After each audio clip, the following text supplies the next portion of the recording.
Sarwar caves to the SNP.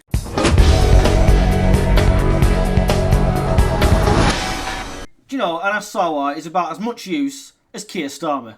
We've already got the Lib Dems and the Greens, it looks like, are going to abstain on the vote for the budget. How can you abstain on a budget? This should be against the rules, shouldn't it?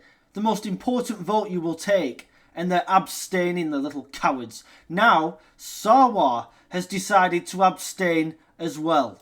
In other words, the budget is going to pass because nobody else, other than the Scottish Tories, can be asked to vote for it or vote against it. If you've got three political parties, I use the word loosely when it comes to the Lib Dems and the Greens, who cannot make their minds up or don't want to make their minds up about a very important budget, which is going to tax everybody once again to high heaven, then they have no business being inside Holyrood. They have no business being in politics. And this is a really easy out for Sarwar, isn't it? He could, out of principle, tell the Labour Party to vote against it, even if it was going to pass.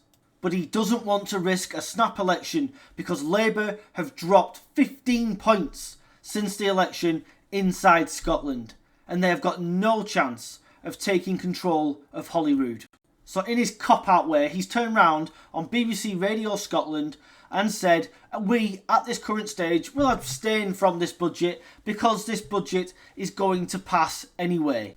And he said that if the Scottish Government wants us to support this budget, they have to go in a new direction, and they didn't. Well, vote against it then. Show some principles. Typical Labour, sitting on the fence, absolutely terrified of the electorate.